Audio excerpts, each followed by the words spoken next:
18 months ago we started a process of engagement and consultation with key stakeholders in Ashby, including clinicians and the public, to look at what we needed to do to change services in Ashby that would meet the needs of the population for the future. We've got an increasing elderly population, and increasingly more numbers of patients are saying to us they want care local to home, but in fact within their own homes as well. In order to meet these changing needs of the population, we need to think about adapting our community health services to deliver care differently. We've got a responsibility to ensure that all of our population receives the care that they need, and we can't do it the same way as we're doing it now. We need to think about adapting and changing. So this means that we've been working in partnership with the CCG to develop new out-of-hospital services. So for example, we've developed an intensive community support service, 48 virtual beds provided in people's homes to enable people to be cared for by district nurses and physiotherapists for more intensive rehabilitation in their own homes. We've also developed a new night assessment service, and so since September this has prevented 142 people from being admitted into hospital because we've been able to look after them at night in their own homes. And a further example of this would be our proactive care scheme, where we've worked with GPs in West Leicestershire to develop virtual wards. These wards are led by a clinical coordinator, and our clinical coordinators work very closely with GPs to look after people who are at high risk of admission and keep them well and in their own homes for as long as we can do. To outpatient services are slightly different.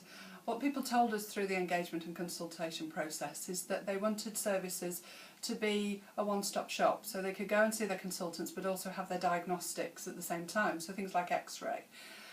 We're not able to deliver that in Ashby, and when we looked at the numbers of outpatients, it's less than 200 outpatients a year, so we can move those, and we are moving those to Colville Hospital, where there are those diagnostic services. They can have their x-rays, they can see their consultants. There are other outpatient services that are changing completely, such as ophthalmology services. We're now able to work with local opticians to enable people with stable glaucoma to go and see their local optician on the high street rather than having to go into Leicester hospitals, for example, to see a consultant, meaning that those services really are local and close to people's homes.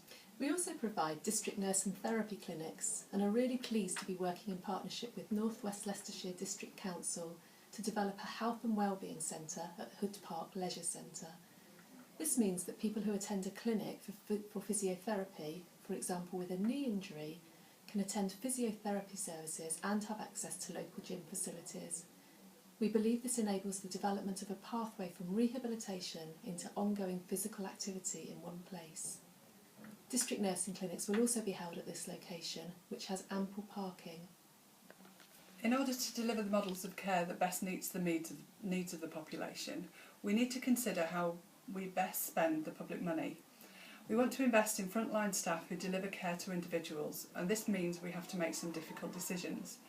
Ashby District Hospital requires significant investment to bring it up to the stringent building standards required for NHS services. We need to invest in those buildings that can be flexible to meet the needs of the population and that will serve the largest population for the longest amount of time. So the inpatient beds closed at the end of September as the community-based services became more established. All of the staff providing inpatient services have been redeployed locally. LPT's Trust Board has declared the building surplus to requirements, and so once the clinics have moved to their new locations, they will market the property in accordance with Department of Health guidelines. The Trust has been working in partnership with Ashby Museum, Ashby Town Council and local members of the public who have expressed an interest in the artefacts within the hospital. And Ashby Museum have kindly agreed to act as curators of the artefacts, and they will oversee the process of repatriation to the people who have donated them. In summary, we're proud of the new services which we've been developing together over the last 18 months to bring care closer and into people's homes. In addition to our intensive community support services and our 10 virtual wards, we've developed a rapid response falls service, an older persons unit, a night assessment service, and local doctors are now piloting a 7-day service across West Leicestershire. When there has been a need for a community hospital bed, this has been available. All of these services have ensured that people can continue to receive care in their own home rather than be admitted to hospital. In addition, we've supported the people who've expressed the wish to die at home where they've done so with dignity. We will continue to work in partnership with health and social care agencies to build on the work that we've started in Ashby to meet the ongoing needs for the population of Ashby.